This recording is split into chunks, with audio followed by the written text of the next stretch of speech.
Merci beaucoup pour cette invitation. Alors, je suis vraiment désolé de ne pas pouvoir m'adresser à vous en allemand, mais là, mon allemand est vraiment beaucoup trop faible pour ça. Je suis désolé d'ailleurs d'avoir mis ces slides en anglais. Je ne sais pas très bien pourquoi. Le français aurait peut-être été mieux. Mais je vais essayer, donc, dans cette présentation, donc, environ 15 minutes pour présenter un livre de 1200 pages, forcément, ça va me demander à faire des raccourcis. Mais comme je sais que tout le monde a lu les 1200 pages, ce n'est évidemment pas un problème. Non, bon, plus sérieusement, je vais essayer dans cette présentation de présenter quelques résultats graphiques. Alors, je ne sais pas si vous allez pouvoir voir, il y a deux écrans là, pour vous donner un peu une idée du type de matériel et de sources que j'utilise aussi dans ce travail, et le type d'histoire des inégalités que je cherche à développer. Le projet général de ce livre, c'est de proposer une histoire des systèmes de justification des inégalités, avec l'idée générale que ces systèmes de justification, ces idéologies de l'égalité ou de l'inégalité, il faut les prendre au sérieux. C'est-à-dire que c'est pas le conflit idéologique n'est pas simplement une pure reproduction du conflit de classe. C'est-à-dire que la position de classe en tant que telle, elle est très importante évidemment, mais elle suffit pas à déterminer une théorie de la propriété, une théorie de l'éducation, une théorie de l'impôt juste, une théorie de la frontière. Donc il y a une indétermination idéologique considérable, et il y a une très grande diversité de trajectoires historiques qu'on observe sur la façon dont on va réorganiser les relations de propriété, dont on va réorganiser la structure des inégalités sociales dans les différentes sociétés. Et donc le message général qui ressort de ce nouveau livre, peut-être un peu différent du livre précédent, c'est que ce sont d'abord ce changement idéologique, politique au travers des sociétés qui détermine des transformations des niveaux d'inégalité. C'est vrai que mon livre précédent était très centré sur le, le monde occidental et le XXe siècle, avec le rôle de la Première Guerre mondiale, la Deuxième Guerre mondiale, dans la destruction d'un certain système basé sur la propriété privée d'avant 1914, une très forte réduction des inégalités, et la problématique était centrée sur une possible remontée des inégalités à la fin de la période. Ce thème général et ce rôle des guerres dans l'histoire européenne des systèmes d'inégalité est évidemment toujours présent, mais je remets ça dans une perspective beaucoup plus vaste en m'intéressant à des sociétés extra-européennes, à l'Inde, au Brésil, à la Chine, et tout ça contribue à insister sur la très grande diversité des trajectoires et sur le fait que ce sont d'abord ces mobilisations socio, politiques, idéologiques qui conduisent à des transformations des niveaux d'inégalité. Et le message qui en ressort pour l'avenir, c'est assez naturellement qu'il en ira de même à l'avenir. Donc je vais essayer dans cette présentation, là, je vais parcourir rapidement les différents chapitres du livre, juste pour vous donner une idée de l'organisation générale, et puis après je vais me focaliser sur deux ou trois graphiques très rapidement. Le livre comporte 4 parties, 17 chapitres, commence avec l'étude des sociétés trifonctionnelles organisées avec une noblesse, un clergé, un tiers-état,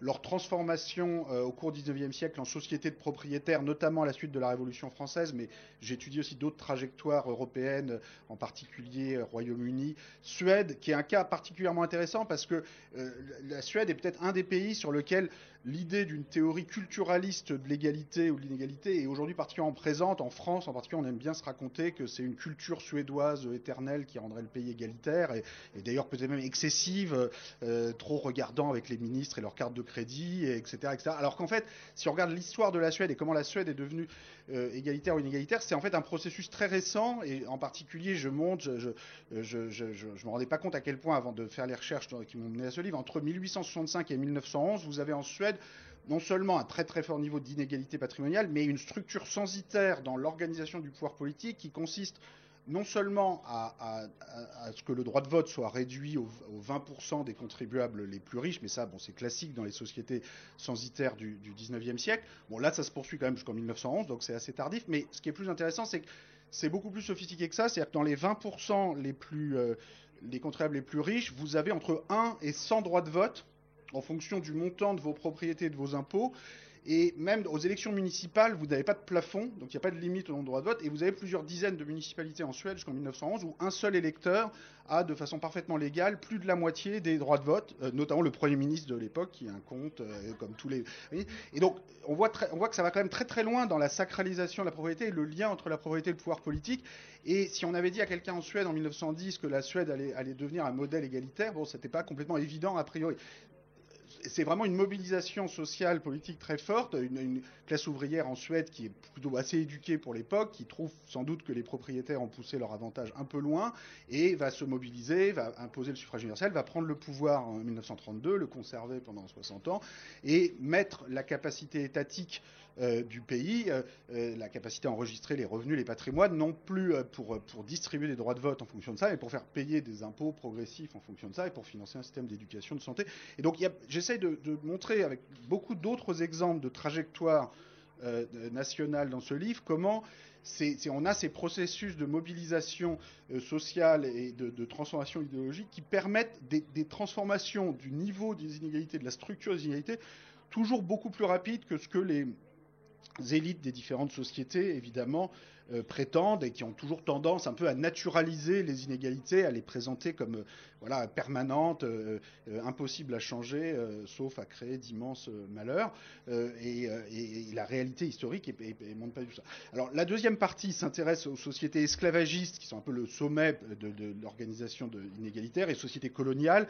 Je ne peux pas parler de tous les cas, mais le cas de l'Inde, le chapitre sur l'Inde, le chapitre 8 sur l'Inde, est particulièrement, pour moi, particulièrement important, parce que c'est vrai que pour comprendre la structure particulière des inégalités en Inde aujourd'hui, tous les débats autour des systèmes de quotas, de réservation pour les personnes issues des plus basses castes en particulier, tous les conflits autour de la minorité musulmane aussi, qui a accès depuis les années 90 au système de quotas, une partie d'entre eux en tout cas, il faut remettre dans une perspective historique très longue l'évolution du régime inégalitaire indien, et en particulier la façon dont la puissance coloniale britannique a considérablement rigidifié les frontières entre groupes sociaux qui n'étaient pas forcément si clairs que ça avant la colonisation, et le fait dans des recensements coloniaux au niveau de toute l'Inde, on ait mis les gens dans des boîtes et des catégories extrêmement rigides pendant près d'un siècle, a fini par contribuer à créer à rigidifier des identités dont l'Inde actuelle est l'héritière. Bon, voilà, c'est un autre exemple d'une construction sociopolitique particulière de l'inégalité qui est importante. La troisième partie du livre s'intéresse à la réduction des inégalités au XXe siècle, en particulier la crise des sociétés de propriétaires, l'émergence des sociétés social-démocrates qui cherchent à trouver un nouveau compromis en équilibrant les droits des propriétaires avec les droits des salariés, les droits des collectivités locales ou de diverses collectivités, les sociétés communistes, post-communistes. Et la quatrième partie s'intéresse, elle, à l'évolution de la structure électorale depuis la Seconde Guerre mondiale, et en particulier l'effondrement de la coalition social-démocrate, la montée de ce que j'appelle dans le livre la gauche brahmane, c'est-à-dire que le fait que la plupart des partis, que ce soit le Parti démocrate américain ou des partis sociaux-démocrates en Europe, ou le Parti socialiste en France, ou le Parti travailliste au Royaume-Uni, avaient un électorat centré sur les catégories les plus populaires en termes de niveau d'éducation, en termes de niveau de revenus, de patrimoine dans l'après-Seconde Guerre mondiale. Et puis petit à petit sont devenus, au cours des 50 dernières années, le parti des plus diplômés, ce qui a contribué à un sentiment d'abandon dans des catégories populaires, la montée à la fin de la période de ce que j'appelle le social nativisme, enfin, qu'on observe dans beaucoup de pays différents, en particulier dans les pays où les inégalités ont le plus monté, aux États-Unis, au Royaume-Uni, ont vu la montée de Trump, du Brexit, qui sont une forme de repli national qu'on voit évidemment très fortement aussi en France et en Allemagne. Et j'indique dans le dernier chapitre des perspectives pour une autre trajectoire plus internationaliste, basée sur ce que j'appelle le socialisme participatif, le social-fédéralisme, qui est évidemment beaucoup plus exigeante et complexe à mettre en œuvre que ce repli national, mais qui en même temps, le repli national ne résoudra pas les problèmes inégalitaires, les problèmes environnementaux qu'on a à résoudre, et donc je pense qu'on finira par en revenir à des solutions plus internationalistes, et il me semble utile de dresser quelques éléments là. Je vais, dans le temps qui me reste, dont le Sherman va m'indiquer qu'il est déjà dépassé, Pas encore. Alors, j'ai combien de temps exactement? Juste pour que 5 minutes, voilà, c'est très bien. Alors, 5 minutes, je vais présenter trois graphiques très très rapidement. Sinon, si vous allez sur ce site, vous aurez l'ensemble de cette présentation, l'ensemble des 169 graphiques et tableaux du livre. Enfin, vous ferez une meilleure idée du contenu du livre. Je vais présenter trois graphiques qui sont les suivants. Premier, question sur la concentration de la propriété. Et donc là, sur ce graphique, vous avez en bleu alors, il y a un très gros travail de source, en l'occurrence notamment dans les archives successorales françaises depuis la Révolution française sur ce graphique. Vous avez en bleu la part détenue par les 1% les plus riches en patrimoine, immobilier, financier, professionnel. En rouge, la part détenue par les 50%. Ce que vous voyez en un mot, c'est qu'il faut attendre le XXe siècle pour voir une certaine déconcentration du patrimoine. Dans le siècle qui suit la Révolution française, vous êtes à un niveau de concentration du patrimoine qui reste extrêmement élevé et même qui s'accroît jusqu'à la Première Guerre mondiale par certains côtés. Il faut attendre la Première Guerre mondiale, la Deuxième Guerre mondiale et toutes les transformations fiscales et sociales du XXe siècle pour avoir une certaine réduction des inégalités. Premier point. Deuxième point, cette réduction de la concentration des patrimoines, elle ne doit pas être exagérée. C'est-à-dire qu'on voit qu'encore aujourd'hui, les 1% les plus riches en patrimoine, qui ont un peu repris du terrain depuis les années 80, même s'ils sont encore très loin de leur niveau d'avant 14, détiennent 25% du patrimoine total, c'est-à-dire 5 fois plus que les 50% les plus pauvres, qui détiennent environ 5% du patrimoine total, bien que les 50% les plus pauvres soient par définition 50 fois plus nombreux que les 1% les plus riches. Donc ça donne quand même une idée de l'hyperconcentration du patrimoine. Je précise que les chiffres sont très proches pour l'Allemagne, et même ce que nous a montré Moritz Schularik dans une étude qu'il présentait ce matin au ministère des Finances à Berlin, c'est que depuis la réunification, la part des 50% les plus pauvres dans le patrimoine allemand était d'environ 5% en 1993 et aujourd'hui entre 2 et 3% là, en 2018 dans les dernières données qu'il a. Donc c'est plutôt en diminution. D'ailleurs, c'est aussi en diminution en France, mais à des niveaux un peu moins bas. Enfin, dans tous les cas, c'est très très bas. Hein, quand on a... Donc, la diffusion de la propriété est restée très très limitée au XXe siècle. Et la question qu'on doit se poser, c'est bon, est-ce que c'est ça le mieux qu'on puisse faire? Ou est-ce qu'il faut juste attendre la croissance future pour que ça s'améliore? Ou est-ce qu'on doit se poser des questions sur comment redistribuer davantage les patrimoines? Et donc ça, c'est une des lignes de réflexion du livre. L'autre point sur lequel je voudrais insister dans cette présentation, c'est qu'en pratique, les grands moments de transformation des inégalités correspondent à des contradictions, disons, internes au système d'accumulation, alors qui au XXe siècle, ça a été notamment la contradiction liée au système international d'inégalité, là que j'illustre sur ce graphique avec là on voit les actifs étrangers détenus par les propriétaires, notamment français et britanniques dans le reste du monde, notamment dans le cadre des empires coloniaux, mais pas seulement, et qui vont s'effondrer avec la Première Guerre mondiale, qui elle-même est la conséquence en partie de très fortes tensions nationales, internationales liées aux inégalités à l'intérieur des pays et également entre pays, entre le monde des puissances coloniales et le monde colonisé, mais aussi entre les puissances coloniales. Bon, on voit sur ce graphique l'Allemagne en orange qui est devenue entre 1880 et 1914 la principale puissance démographique industrielle du continent, mais qui en termes de détention à l'étranger est très très très en retard sur les propriétaires français et britanniques. Et bon, il y a quelque chose de léniniste dans ce graphique, c'est un peu l'impérialiste stade suprême du capitalisme. D'ailleurs, quand Lénine écrit son livre, il regarde les chiffres de placement à l'étranger, et même s'il ne les formule pas de cette façon sur ce graphique, etc., c'est l'ampleur des montants de placement à l'étranger, de ce que ça rapporte aux propriétaires français et britanniques, est telle que tout le monde peut le voir. Et de fait, c'est une partie de l'explication qui va conduire à l'affrontement de 1914-1945 et qui va conduire à la destruction de cette société de propriétaires qui était arrivée à un niveau de contradiction à la fois du fait des inégalités à l'intérieur des sociétés, mais aussi des inégalités entre pays. Alors aujourd'hui, quel type de contradiction on a? Alors on n'est pas tout à fait dans cette situation, a priori les puissances étatiques européennes ne s'apprêtent pas à s'envahir les unes les autres, mais on a d'autres types de contradictions qui tiennent à un autre régime politique qui est plutôt le régime de la démocratie électorale, où en principe on a un discours sur le fait que le système économique, la mondialisation est censé générer une prospérité qui bénéficie à tout le monde. Sauf que les électeurs, et en particulier les électeurs de catégories populaires et de catégories moyennes, sont de moins en moins convaincus. Et pour illustrer ça, je vais conclure cette présentation avec un graphique, ou plutôt deux graphiques qui concernent la question européenne. sur ce graphique, je montre la structure du vote lors du référendum sur le Brexit en 2016. Et donc vous avez, en fonction du décile de revenus, de patrimoine et de diplôme, le pourcentage de personnes qui ont voté pour rester dans l'Union européenne. Et donc ce que vous voyez, c'est que vous avez uniquement les 30% les plus favorisés qui ont voté pour rester dans l'Union européenne. Les 10% les plus favorisés ont même voté avec enthousiasme pour rester dans l'Union européenne, 70%. Ce qui est très bien, sauf que comme les 60% du bas ont voté contre, le Brexit l'a emporté. Alors quand on montre ce type de données en France, parfois, je ne sais pas en Allemagne, mais on a souvent la réaction, oui mais c'est le nationalisme britannique, on ne peut rien y faire, et bon à la limite voilà, on s'est débarrassé d'eux, tant mieux. Bon, sauf que d'abord, le nationalisme, il n'a pas de raison d'être particulièrement présent chez les pauvres, chez les classes moyennes que chez les riches. Enfin, il fut un temps où l'internationalisme était prolétarien, donc il n'y a pas de raison en tant que, voilà, que les catégories populaires soient particulièrement nationalistes. Et puis surtout, c'est une réalité qui ne concerne pas que le Royaume-Uni, qui concerne la France. Alors là, c'est la même graphique, mais pour les référendums de 92 et 2005, et où on voit exactement un clivage social d'une ampleur, enfin quand même invraisemblable. C'est-à-dire que vous voyez là sur le référendum de 92, donc ce sont les courbes en vert, en violet, en orange, vous avez les 40% du haut qui votent pour la monnaie unique, le traité de Maastricht, qui votent très fortement pour le traité de Maastricht, alors que les 50% les plus pauvres votent légèrement contre. Donc le oui l'emporte de justesse, hein, 51% en 92.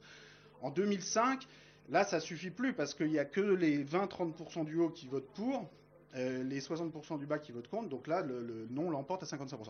Bon, moi je précise, j'ai voté oui pour ces deux référendums et je suis très fédéraliste européen et je l'assume, mais je pense qu'à un moment, il faut quand même prendre au sérieux ce qu'on voit. C'est-à-dire que quand on a un tel conflit social autour de l'Europe, mais plus généralement autour de la globalisation, parce que l'Union européenne, c'est évidemment c'est un laboratoire de la mondialisation à l'échelle européenne, et on aurait aux États-Unis des classes moyennes, des classes populaires aussi très sceptiques face au commerce international, face à la mondialisation, sur lequel Trump prospère aujourd'hui. Mais pour en rester à l'Europe pour l'instant, quand on a une telle réalité dans deux pays quand même très différents, la France et le Royaume-Uni, dans leur histoire avec l'Europe, et si on regardait les référendums au Danemark, en Hollande, on n'aurait pas des choses très, très différentes.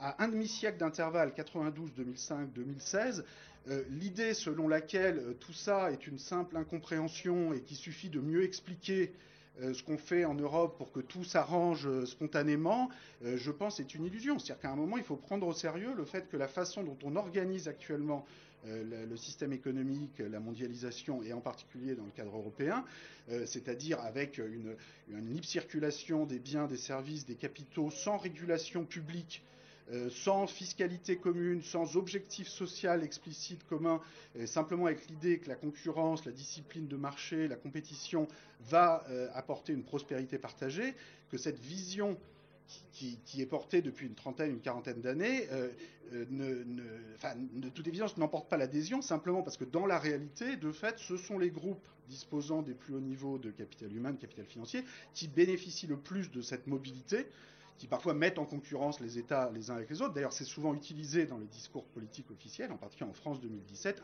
Depuis 2017, un des arguments par exemple sur la suppression de l'impôt sur la fortune était de dire, bah écoutez, les groupes les plus mobiles peuvent déplacer leurs actifs tellement facilement, on ne peut plus leur imposer quoi que ce soit, donc on va se concentrer sur les groupes immobiles et on va leur faire payer la facture qu'on ne peut plus faire payer aux groupes mobiles. Sauf que un tel discours, évidemment, à un moment, les groupes immobiles se révoltent et ne veulent pas de cette mondialisation-là et de cette Europe-là.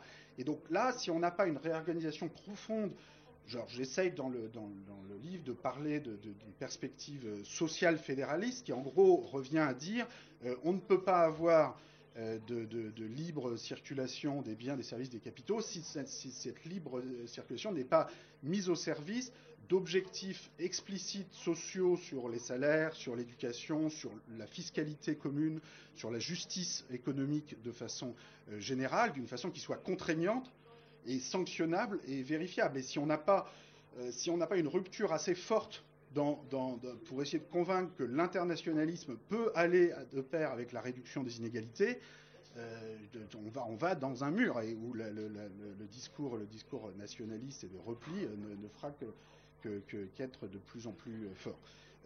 Je vais m'arrêter là, j'ai déjà sans doute dépassé mon temps et je suis content évidemment de pouvoir aujourd'hui échanger sur ces questions ici même au Centre Marguerite. Merci.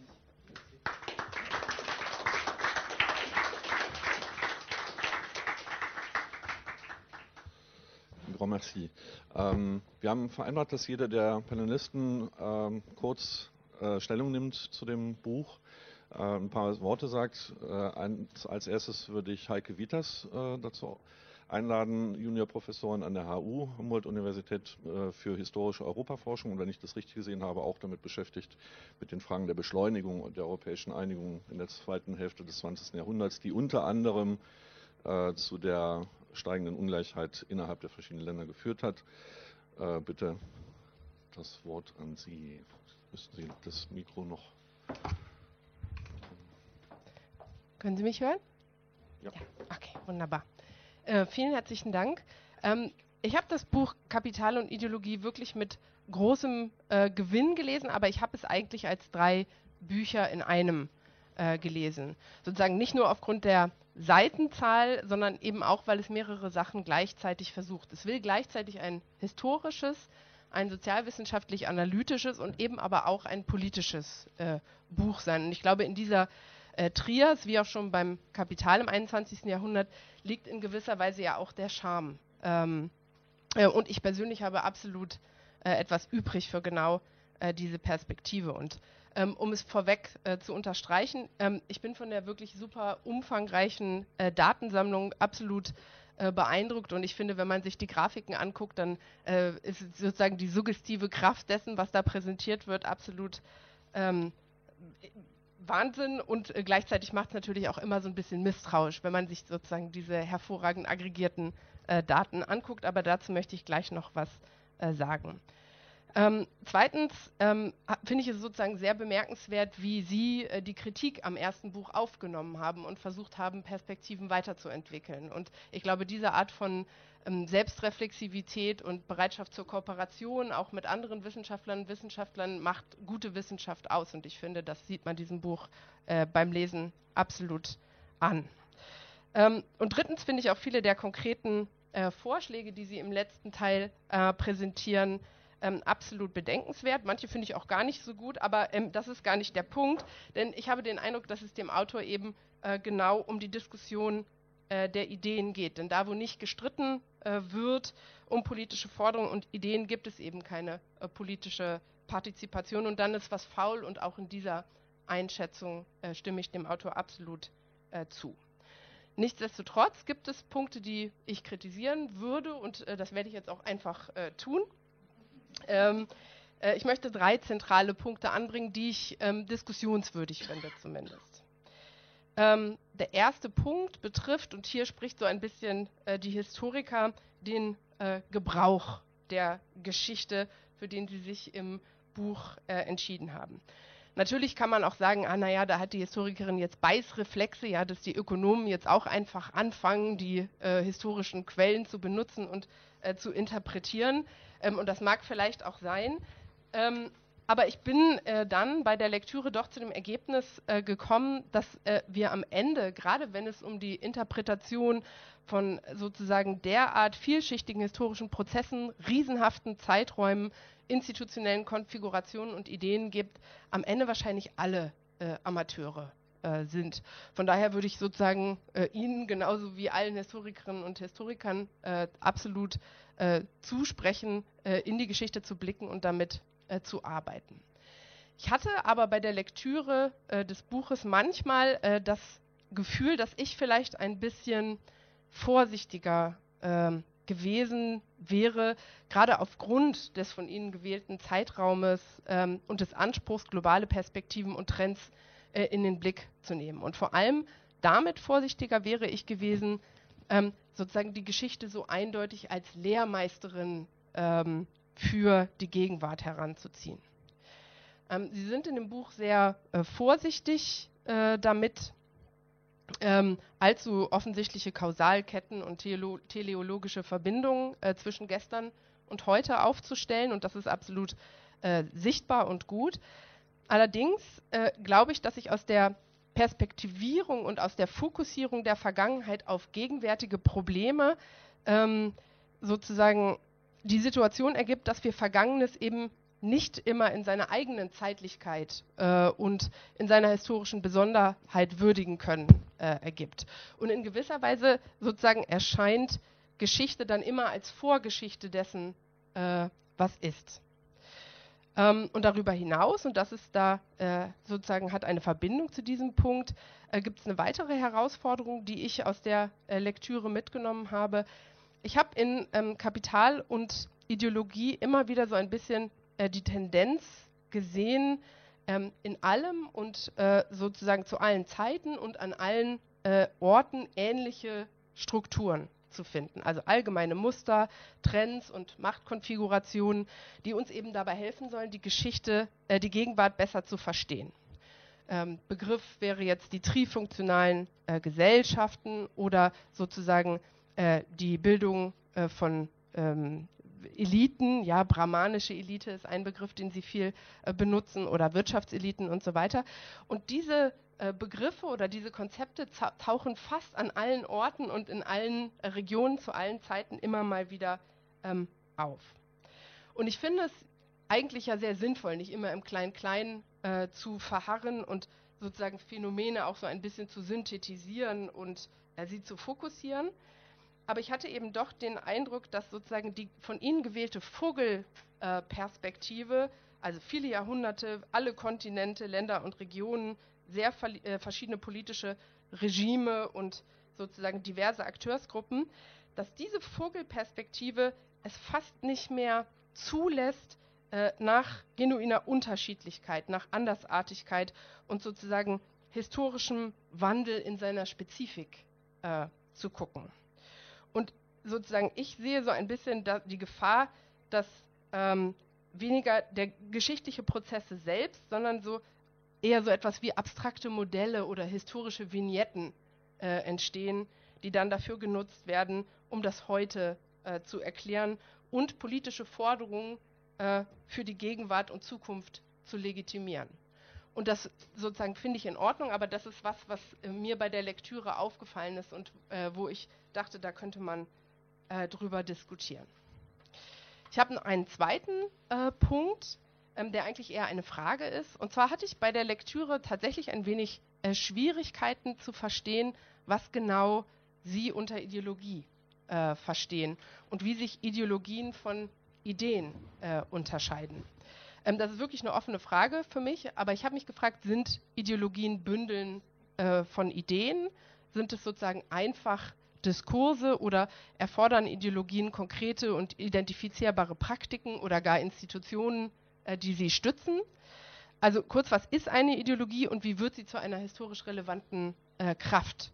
Müssen wir nicht eine Antwort darauf geben, ganz konkret, wie sich Ideologien und Ideen in Praktiken übersetzen und wie sie eben wirksam werden? Und diese Frage habe ich mir insbesondere vor dem Hintergrund der Passage gestellt, in der Sie sozusagen die Geschichte bisheriger Gesellschaften eben nicht im materialistischen oder marxistischen Sinne als Geschichte von Klassenkämpfen, sondern eben als eine Geschichte des Kampfs der Ideologien und der Suche nach Gerechtigkeit formuliert haben. Also von daher habe ich mich gefragt, wo genau sind die Akteure, die Strukturen und wie korrespondieren sie, wo ist ihr Platz in der Geschichte, die Sie geschrieben haben. Und schließlich noch einen dritten Punkt und dann bin ich auch erstmal fertig. Natürlich habe ich während meiner Lektüre viel über die von Ihnen genutzten Kategorien und Begriffe nachgedacht. Ja? Begriffe wie die Eliten oder die Unterschicht und eben auch darüber, was Ungleichheit in historischer Perspektive heißt und wie wir sie messen und grafisch darstellen. Sie weisen in Ihrem Buch ja darauf hin, dass viele der Datenreihen, die Sie nutzen, sehr neu sind. Ja? Einkommensstatistiken, GDP, all diese Daten werden erst seit einigen Jahrzehnten, maximal seit einem Jahrhundert erhoben. Das heißt, was ein Familieneinkommen ist oder wie unbezahlte Hausarbeit in Wohlstandsrechnung mit aufgenommen wird, das ändert sich ja ständig und ist sozusagen ein Produkt von Kämpfen und Interessen und Konflikten verschiedener Stakeholder. Und das, finde ich, wird in Ihrem Buch auch absolut klar.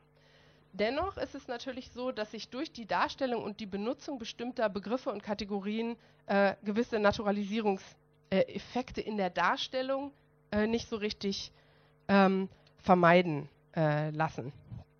Also das heißt, in einer Grafik sehen wir sozusagen sehr klar bestimmte Ungleichheitsrelationen. Was wir aber nicht sehen, ist, was vielleicht nicht in diese Kategorien mit eingeflossen ist, was verloren gegangen ist, was ausgeschlossen ist. Das heißt, das ist das, was ich mit der suggestiven Kraft von solchen Grafiken meinte.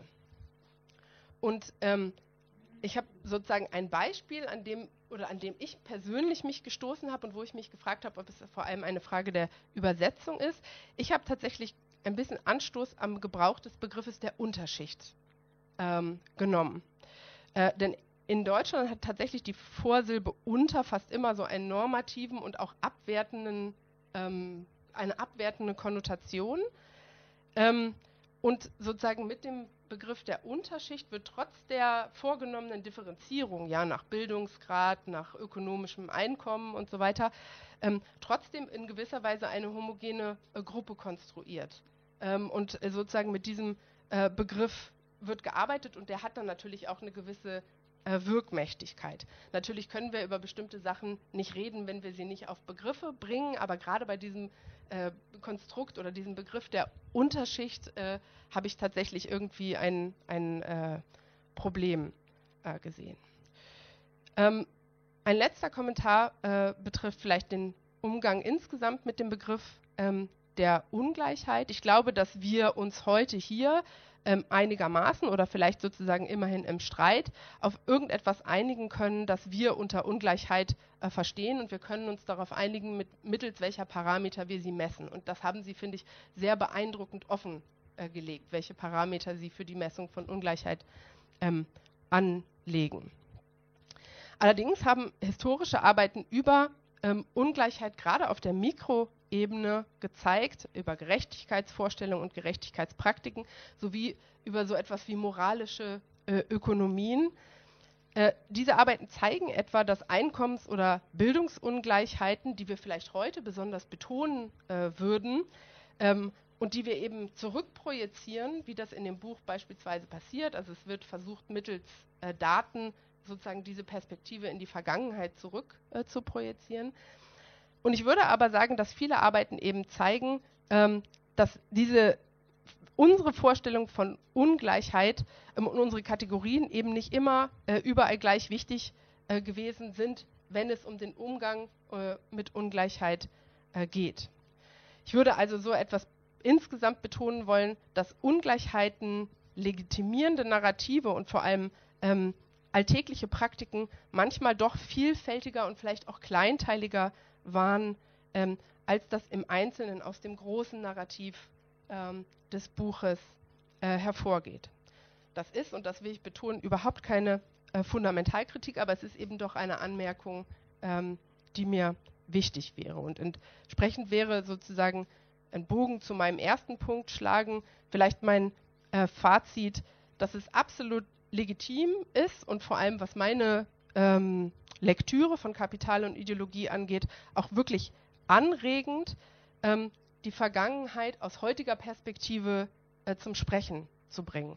Aber ich hatte so ein bisschen den Eindruck, dass man wirklich aufpassen muss, der Vergangenheit nichts vorzusagen und sozusagen Platz für Besonderheit und Andersartigkeit zu lassen. Und das war insgesamt das, wo ich mich am meisten dran gestoßen habe, bei allen absolut anregenden Impulsen, die ich mitgenommen habe. Dankeschön. Dankeschön.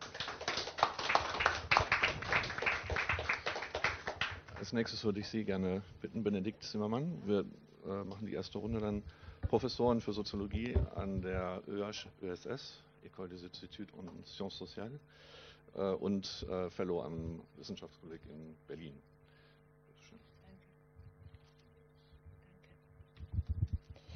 Bien. Ben, je suis ravie, Thomas, de te rencontrer ici à Berlin et de pouvoir échanger avec toi sur ce pavé de 1200 pages. Alors, c'est extrêmement frustrant d'essayer de lancer en 5 minutes la discussion sur un livre qui ouvre autant de fenêtres et de pistes de réflexion. Mais on va se prêter à l'exercice. Puisque l'objectif de ton bouquin en vaut bien la peine. C'est ça, un objectif, je commencerai par là, qui fait finalement de ton livre un objet hybride. C'est un objectif à la fois scientifique, c'est-à-dire il s'agit d'étudier la diversité des formes et des degrés d'inégalité à travers le temps et l'espace, à travers les continents, hein, comme tu le disais toi-même, mais d'étudier aussi et de comprendre les justifications qui ont permis d'établir et de faire durer ces inégalités, ce que tu appelles les idéologies. Donc de ce point de vue-là, je pense que c'est vraiment une étude de sciences sociales extrêmement ambitieuse. Ton objectif, c'est le deuxième que je vois, de comprendre comment des régimes d'inégalité et des régimes idéologiques basculent. Finalement, c'est quelque chose qui est très important dans ta démarche, et c'est ce qui m'a beaucoup intéressée en fait. C'est pas simplement de faire une description de ces régimes, mais de comprendre comment on passe d'un régime à un autre. Par exemple, le régime ternaire d'avant la Révolution française au régime propriétaire, ou alors le régime de ce régime propriétariste vers un régime social-démocrate après la guerre de 1945. Et ce que tu montres quand même, c'est qu'à chaque fois, il y a des événements extrêmement forts et extrêmement marquants qui sont induits dans ce basculement.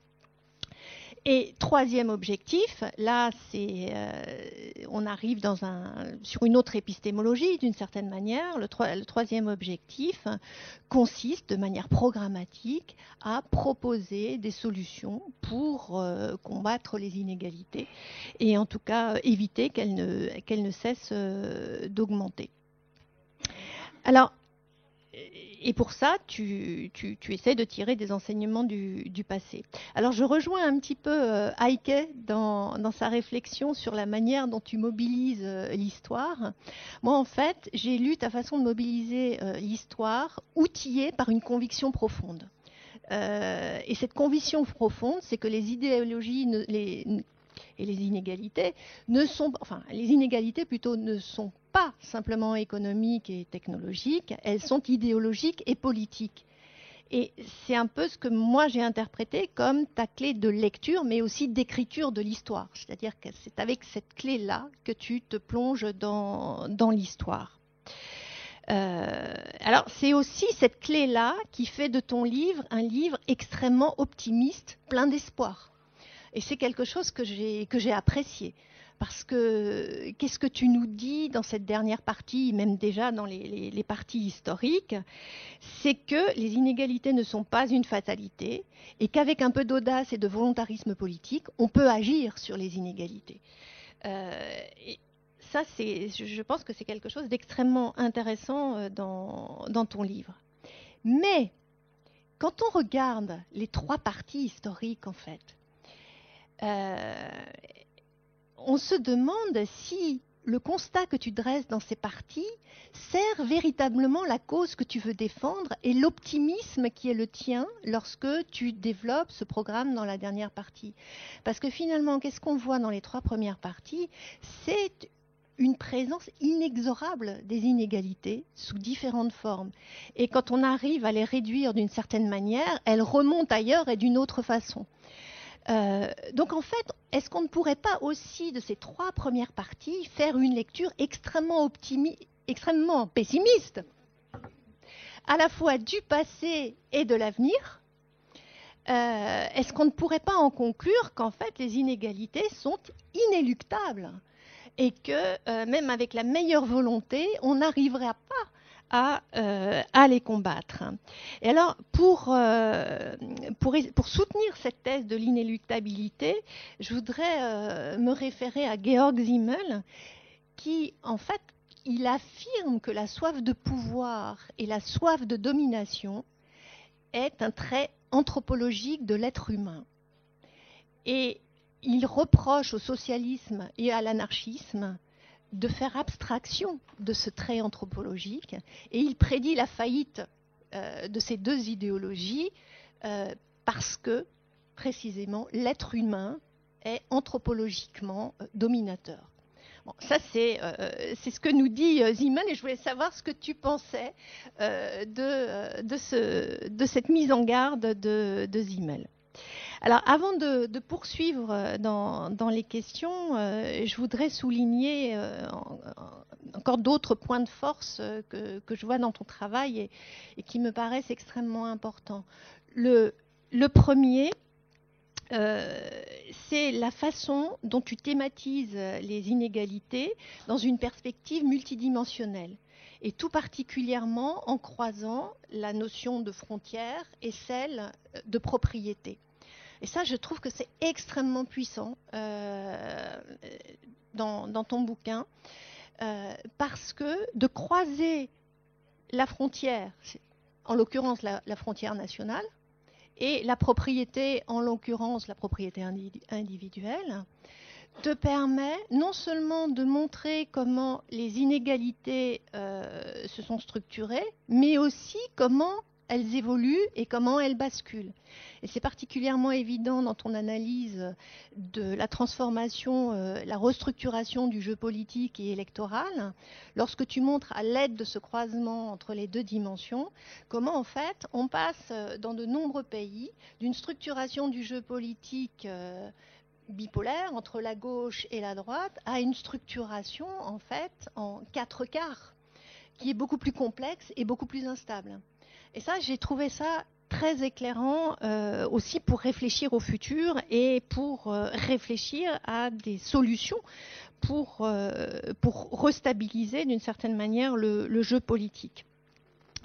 Ensuite, ce que j'ai beaucoup apprécié, mais je crois qu'il faut que je me dépêche, donc je serai très brève là-dessus, c'est l'inscription véritablement de ta démarche dans une science sociale qui associe histoire, sociologie, économie et sciences politiques, sans prétendre être un spécialiste de chacune de ces disciplines, mais en posant véritablement, en faisant tienne des questions qui sont posées par ces disciplines-là.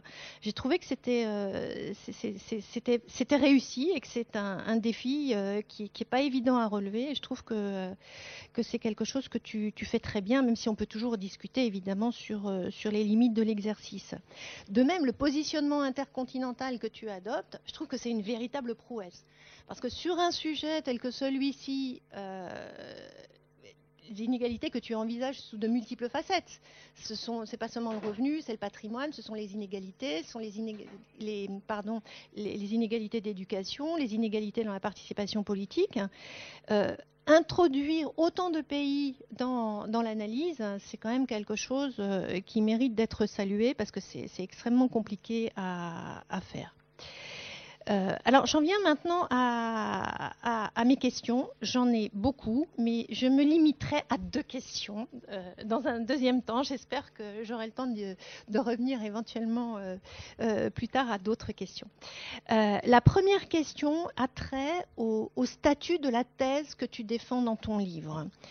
La thèse qui est celle de la redistribution comme moyen de lutte contre ce que tu appelles la spirale sociale nativiste, c'est-à-dire le social réservé aux natifs nationaux.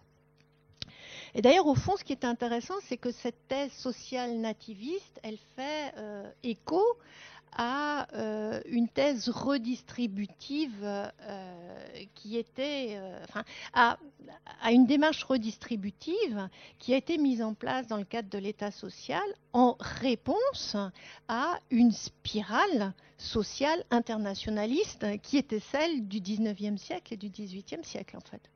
Enfin, de la fin du 19e et du début du 20e siècle. Mais je reviendrai sur cette question, tout à l'heure. Alors, ce qui m'intéresse là pour le moment, c'est de savoir dans quelle mesure, en fait, le programme que tu proposes va au-delà de cette vocation relativement instrumentale de la lutte contre le social-nativisme. C'est-à-dire la redistribution, c'est un instrument pour lutter contre le social-nativisme. Est-ce que la redistribution et les propositions que tu fais, elles s'arrêtent là ou elles constituent pour toi la base d'un véritable projet de société ? C'est-à-dire, quelle est l'ambition exacte de ton programme ? Est-ce que ton ambition est proposer une nouvelle idéologie, une idéologie de gauche très clairement, dans une période où les idéologies de gauche sont en panne ? Et comment tu la qualifierais, cette idéologie ? Ou est-ce que tu n'irais pas jusque-là ? Est-ce que ce n'est pas un véritable projet de société que tu es prêt à défendre ? J'en viens à ma deuxième question. Et ma deuxième question, elle porte sur la manière dont tu conçois la société juste. Alors, tu définis très clairement la société juste, mais en laissant cette définition ouverte. Et c'est sur cette ouverture que j'aimerais t'interpeller. Tu nous dis, page 1113 de la version française, la société juste, pour ceux qui voudraient se pencher sur ce passage, permet à l'ensemble de ses membres d'accéder aux biens fondamentaux les plus étendus possibles. Parmi ces biens fondamentaux figurent l'éducation, la santé, le droit de vote et plus généralement la participation la plus complète de tous aux différentes formes de la vie sociale, culturelle, économique, civique et politique. Et tu précises que la société juste n'implique pas l'égalité absolue. Ça me semble extrêmement important. L'inégalité peut être juste, dis-tu, si elle résulte d'aspirations et de choix de vie distincts et si elle permet d'accroître l'étendue des opportunités ouvertes aux plus défavorisés. Et tu rajoutes que seule la délibération collective permet de préciser plus avant ce que doit être une société juste. Alors, dans cette conception de la société juste, tu revendiques une filiation molle à John Rawls. Je dis molle parce que, voilà, enfin, en même temps, c'est ta référence sur la théorie de la justice, d'une certaine manière, voilà, enfin, dans le cadre, dans le paysage intellectuel et philosophique. Mais tu dis en partie seulement, tu t'inscris dans cette filiation parce que tu te méfies des principes abstraits et généraux finalement qui sont ceux de Rawls et qui ne permettent pas véritablement de combattre les inégalités. Alors moi je me demande, c'est pour ça que je me suis permis de citer en fait la définition que tu donnes de la société juste, me demande finalement si ta prise de distance par rapport à Rawls, elle n'est pas encore plus importante et plus forte que simplement une méfiance par rapport aux concepts abstraits et généraux. Si cette prise de distance, finalement, elle ne réside pas aussi, mais tu ne l'exprimes jamais dans le livre, dans une certaine prise de conscience des limites de la redistribution. Et du coup, des limites de la redistribution telle qu'elle a pu être envisagée dans le cadre de l'État-providence, dans la lutte contre cette spirale sociale internationaliste qui pouvait être celle des mouvements internationaux au début du XXe siècle. C'est-à-dire qu'il me semble que la référence que tu fais aux aspirations, aux choix de vie, aux opportunités, t'amène véritablement à prendre des distances par rapport à Rawls et me semble t'inscrire dans des théories de la justice qui seraient peut-être plus proches de celles qui sont défendues par des gens comme Amartya Sen. Je voulais savoir ce que tu pensais un petit peu de cette lecture. J'arrive à la fin. Merci. Et donc, ta définition de la société juste, pour moi, elle pose aussi une question fondamentale sur laquelle j'aimerais t'entendre.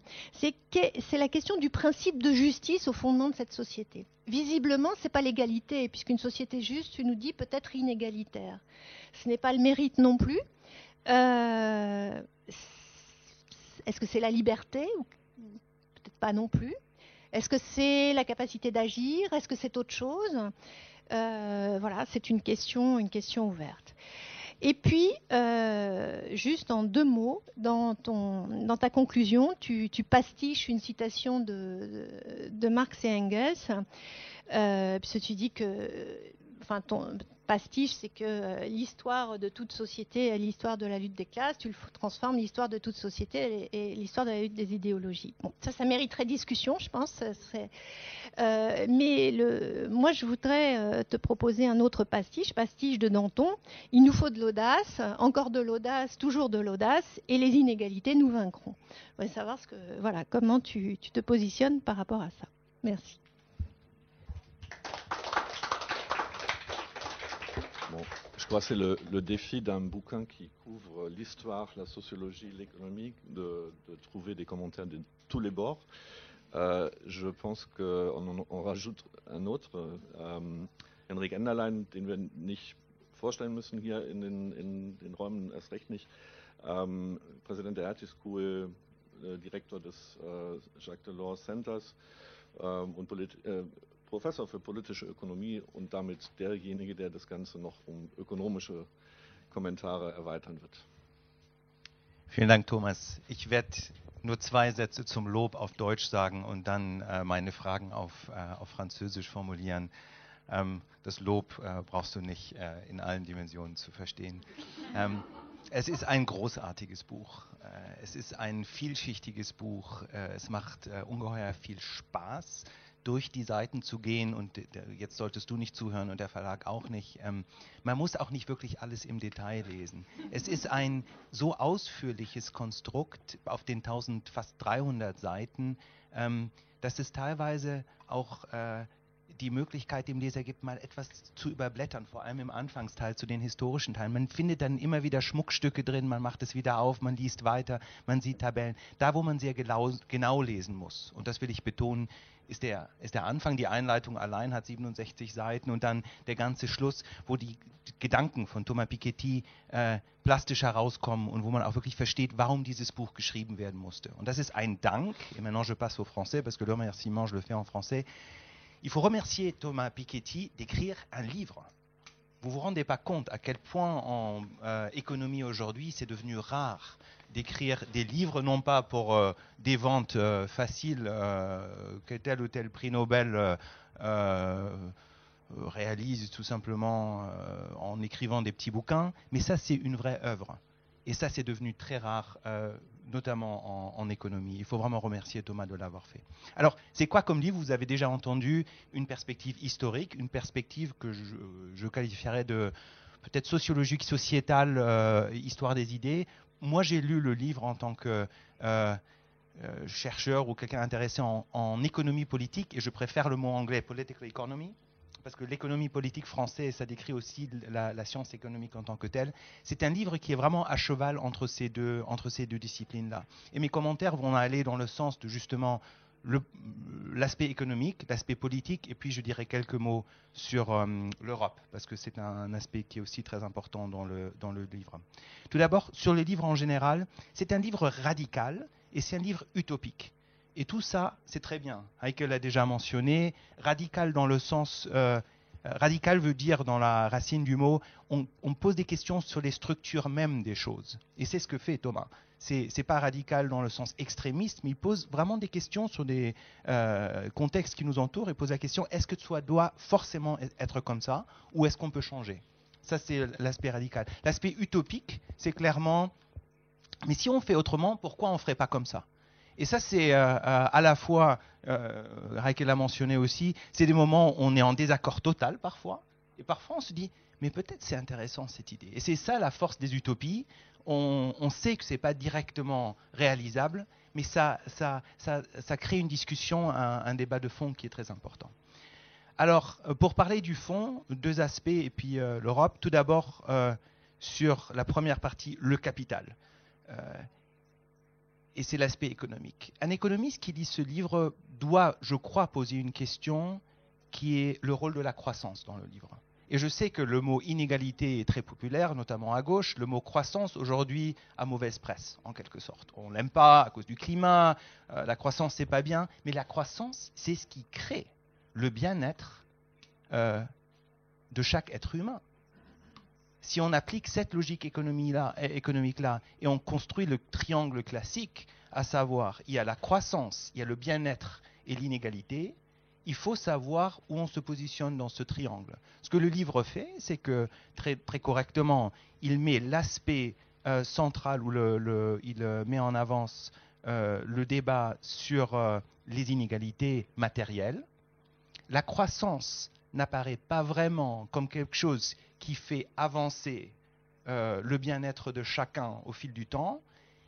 Tu parles beaucoup, et dans ce sens-là je suis un peu injuste, tu parles beaucoup de mesurer la croissance, de l'appliquer par rapport à ce concept de bien-être, mais quand on applique les longues histoires des inégalités et des égalités, il faut aussi savoir comment le niveau de vie a évolué. Encore une fois, c'est ce que fait le livre, hein, mais le capital n'a pas uniquement un rôle de redistribution, il a aussi une fonction d'investissement, de création de richesses, d'innovation, et l'allocation du capital joue donc un rôle crucial dans la détermination de l'augmentation des richesses dans la société. Après, la redistribution, c'est une autre chose, mais on revient à ce débat central dont tu es l'expert, je dirais presque absolu aujourd'hui, ce débat entre est-ce que le capital doit être concentré parmi quelques-uns, très peu, qui investissent et qui font avancer la machine, c'est la définition même du capitalisme, ceux qui profitent de l'état-providence de la redistribution. Et après, on a cette troisième côté du triangle, est-ce que les gens se sentent bien ? Est-ce qu'il y a le bien-être qui découle de ces deux aspects-là? Et parfois, l'économiste se pose la question, si on mettait en place toutes tes propositions de constamment redistribuer le capital, ça c'est un leitmotiv du livre, le capital ou la propriété est éphémère, elle ne reste pas par-delà les générations, même pendant une vie. Il faut redistribuer, il faut recréer l'égalité des chances, pas uniquement en termes d'éducation, mais en termes de possession du capital et des ressources. Est-ce qu'après, il y a un phénomène de changement de croissance qui peut en découler? C'est une question ouverte. Et je sais que tu ne pourras pas y répondre. Je t'invite à écrire un troisième livre, à savoir Capital et croissance. J'aimerais vraiment le lire. Si tu pouvais l'écrire, ce serait super. Si tu veux rajouter Capital, croissance et climat, ce serait encore mieux.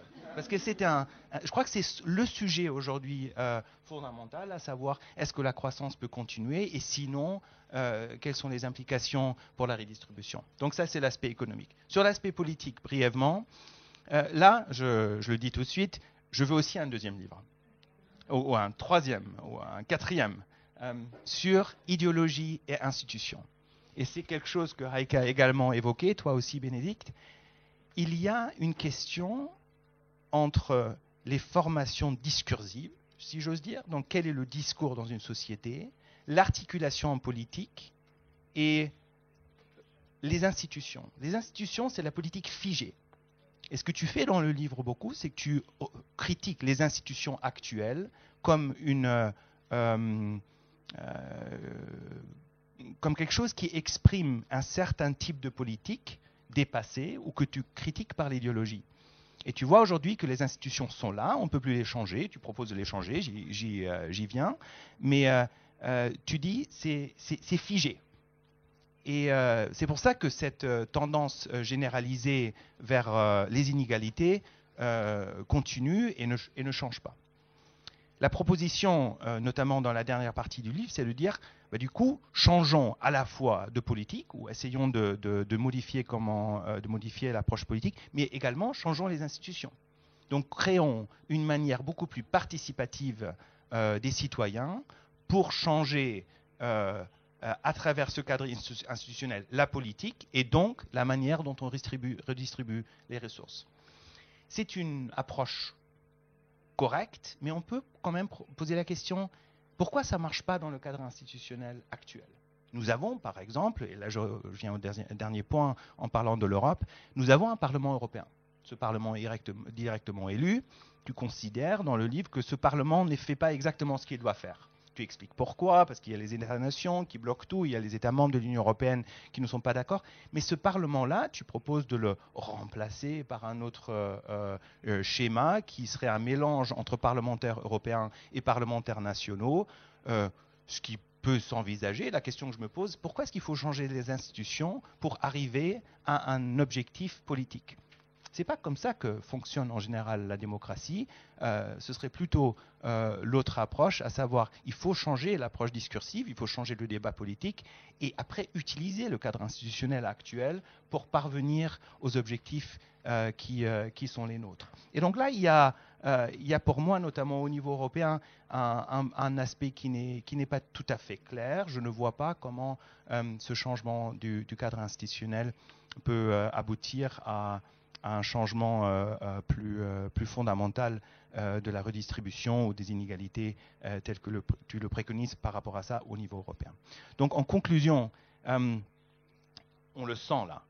Chacun trouve à la fois des choses qu'il a dans le livre. Après, on commence à se frotter, à poser des questions. Et c'est ce qui fait la force extraordinaire du livre, puisque chacun a mis le livre dans un contexte historique d'autres livres. Pour moi, c'est la tradition de Karl Polanyi que je trouve dans le livre, avec une énorme différence. Polanyi regarde le passé et raconte une histoire discursive, analytique, du développement du capitalisme jusqu'à l'effondrement dans les années 30. Toi, tu fais ça sur les inégalités, mais là où Polanyi s'arrête, tu continues. Et tu regardes vers l'avant et tu dis, pour éviter que cela se reproduise ou pour éviter que ça reste tel que c'est aujourd'hui, voilà mes recettes pour changer la société. Et c'est sur cette partie-là qu'on peut débattre d'une manière extraordinaire. Et merci d'avoir écrit ce livre. Merci Henrik. Beaucoup de questions. Moi, je veux en rajouter une très rapide, vite, parce que si on lit ce qui est dit sur votre livre et sur le premier déjà, c'est toujours le volume. En quelque sorte, ça vous gêne, ça vous emmerde. C'est quelque chose qui... Moi, je me rappelle que dans la biographie que j'ai lue de Karl Marx, il était dit qu'il avait fait le premier volume, enfin, en un volume, petit. Et puis, il s'est dit, bon, les Allemands, ça ne les impressionne pas. C'est juste un volume, donc j'en fais 3. Est-ce que vous avez eu un même moment avec les Français ou avec d'autres? Est-ce qu'il y a des pays qui aiment beaucoup les grands volumes?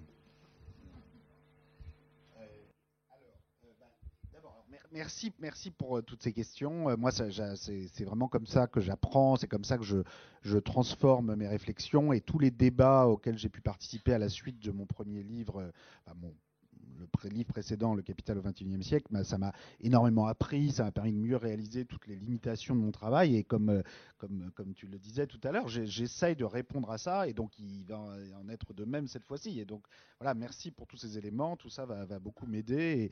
Et ce sont des recherches en cours, c'est pas du tout quelque chose de figé. Alors, je vais reprendre certains des points, peut-être juste sur le volume, puisque tu me questionnais sur la question du volume. Bon, c'est quand même moi qui l'ai choisi, le volume. Non, c'est-à-dire, c'est pas fait pour répondre à une demande. Bon, c'est vrai que sur ce dernier livre, c'est parti un petit peu au-delà de ce que j'avais envisagé. Je pensais faire un livre plus court que le précédent, et puis finalement, il a 50% plus de signes. Donc on a essayé de dissimuler ça avec du papier très fin, et les éditions Beck ont fait un travail remarquable pour essayer de faire croire que le livre n'avait pas grossi en taille, et les éditions du Seuil aussi. Mais c'est vrai que c'est un peu sorti de l'épure. À un moment, je me suis demandé s'il fallait pas faire plusieurs volumes sur ce livre-là. Et puis là, pour le coup, c'est mon éditeur qui me dit non, un seul volume, c'est mieux. Et bon, allons-y comme ça. Bon, rétrospectivement, je me dis que j'aurais pu découper le livre, les 4 parties, j'aurais pu mettre les 2 premières parties dans un volume et faire les 2. Bon, je ne sais pas si ça aurait beaucoup changé, mais c'est vrai que là, il y a le risque que les personnes ratent des choses, enfin, disons, dans leur choix de lecture. C'est pas forcément le choix que moi je ferais à leur place, et donc c'est un peu dommage quand ça part d'un. Bon, m'arrive aussi d'écrire des livres plus courts, hein, et je vais écrire des livres plus courts. Je fais aussi des tribunes dans le Monde chaque mois de 5000 signes. Donc je pense que tous les formats, voilà, de 5000 signes à 1000 pages sont utiles et sont complémentaires. Et j'ai bien l'intention d'écrire aussi des livres plus courts à l'avenir. Sur les questions qui m'ont été posées, alors je ne peux pas répondre à tout, je veux juste prendre quelques points qui ont été mentionnés. Sur la notion de classe inférieure, alors c'est comme ça que ça m'a été traduit, que ton allemand m'a été traduit en français, classe inférieure. Alors je précise que dans mon livre en français, je parle de classe populaire. Alors après, je ne suis pas capable de juger la traduction en allemand qui a été faite de classe populaire. Je sais que mon traducteur anglais, avec qui j'ai beaucoup échangé là-dessus, s'est posé beaucoup de questions sur la façon de traduire ce mot, et il a conclu il a un petit glossaire dans le livre, il a des notes de traducteur où il dit voilà, je l'ai traduit. Alors je sais même plus d'ailleurs très bien ce qu'il a fait. Je ne sais même plus très bien ce qu'il a fait, mais bon, il explique en gros qu'il n'y a pas de bonne traduction en anglais, et donc il explique toutes les raisons pour lesquelles il a choisi tel ou tel terme. Donc moi, j'aurais pas utilisé classe inférieure. Alors classe populaire en français, bon, ça reste, c'est très plastique comme terme. Je précise d'emblée que l'identité de classe et les classes sociales, c'est quelque chose qui évidemment ne peut jamais se réduire dans la réalité historique à une histoire de position en termes de décile, etc. C'est une identité qui est profondément multidimensionnelle, multiple, et qui nécessite les ressources du langage naturel, enfin du langage courant d'une société donnée, avec tous les raffinements pour décrire les métiers, les occupations, les savoir-faire, les connaissances, le positionnement social, culturel, politique. Et il n'y a que dans la finesse du langage naturel qu'on peut définir ce qu'est une identité sociale. Moi, pour pouvoir faire des comparaisons historiques et de mettre en comparaison des sociétés entre elles, je vais redéfinir des notions de classe populaire, de classe supérieure, utilisant des notions de les 50% les plus pauvres, les 10% les plus riches. Quand je fais cette opération, je cherche pas du tout à dire que c'est comme ça que les uns et les autres vont se définir, parce que les uns et les autres, pour se définir, ont besoin du langage naturel et des subtilités qui permettent d'approcher la complexité du tissu social des différentes sociétés.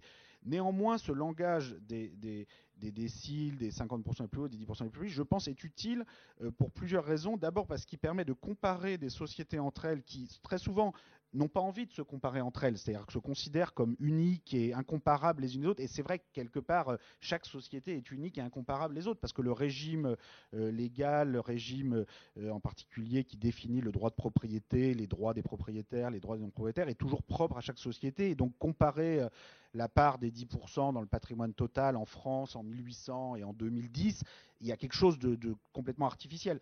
Mais je pense qu'en même temps, si on est conscient des limites de cette opération cognitive, on a quand même quelque chose à apprendre à comparer ces niveaux d'inégalité entre elles, parce que c'est aussi comme ça qu'on peut quand même apprendre de l'histoire, des différentes expériences politiques, parce que sinon, si on en reste à une vision, voilà, on ne peut rien comparer, c'est impossible on ne peut pas non plus comparer les inégalités aux États-Unis aujourd'hui avec les inégalités aux États-Unis il y a 40 ans, les inégalités en France aujourd'hui, et ce discours finalement en devient très conservateur, parce que voilà, on ne peut plus du tout comparer quoi que ce soit.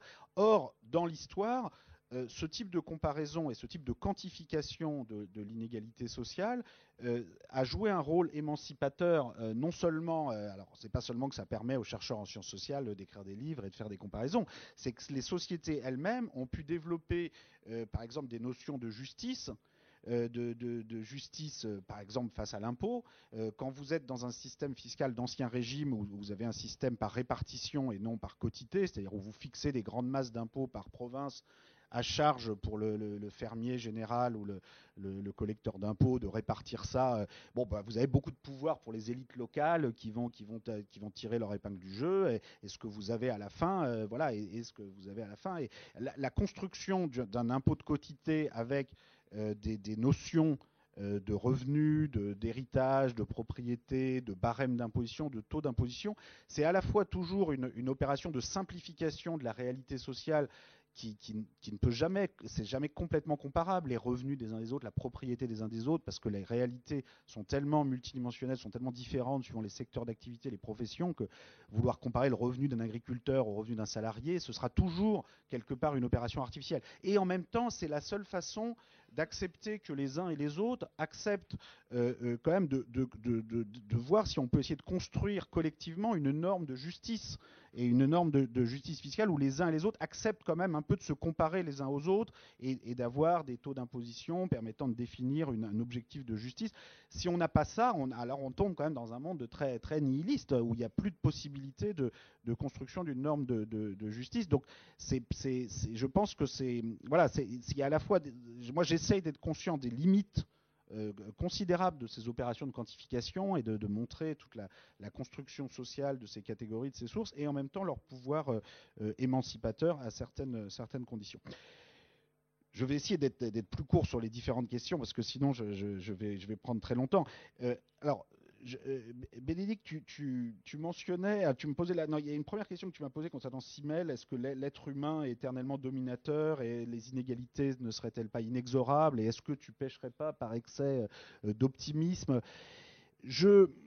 J'essaye d'être ni optimiste ni pessimiste. J'essaie, disons, de faire une histoire raisonnée, de montrer les chemins possibles d'évolution positive, parce que je pense que c'est le rôle aussi d'un intellectuel et d'un chercheur en sciences sociales d'essayer de montrer comment des leçons peuvent être tirées de l'histoire pour dessiner des trajectoires différentes, des trajectoires possibles.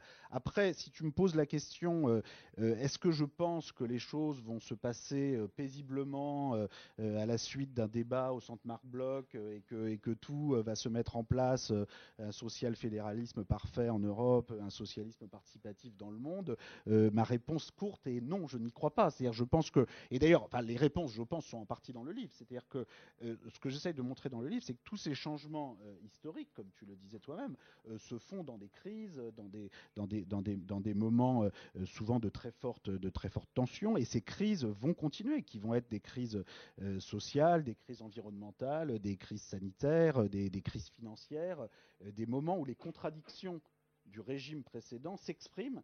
Et là, j'insiste quand même sur le fait qu'on a toujours une multiplicité de bifurcations possibles, de trajectoires possibles, et que dans les rapports de force qui font que telle ou telle trajectoire est prise, il y a des rapports de force intellectuels et pas seulement matériels. Et que les répertoires d'idées et de solutions possibles qui ont fait ou non l'objet d'une appropriation collective un peu plus vaste que d'autres ou un peu moins limitée que d'autres, dans ces moments de crise, ont un peu plus de chances d'être choisis que d'autres. Enfin, ces rapports de force mettent en jeu des représentations, des catalogues, disons, d'idées, de solutions, dont moi j'essaye simplement d'abord d'écrire l'histoire. C'est-à-dire que quand je présente tu décrivais ma définition de la société juste dans le chapitre final, et que les solutions que je présente dans le chapitre 17 sur ce que j'appelle le socialisme participatif sont d'abord, moi j'essaye de décrire un processus en cours. C'est-à-dire que ce que je veux dire, c'est que la marche vers le socialisme participatif, elle est déjà très avancée. C'est-à-dire que le système actuel, le régime de propriété qui est en place actuellement, est d'une certaine façon, déjà en une phase intermédiaire entre le régime que j'essaye de décrire et que j'appelle le socialisme participatif et le régime de propriété, par exemple, en vigueur il y a un siècle.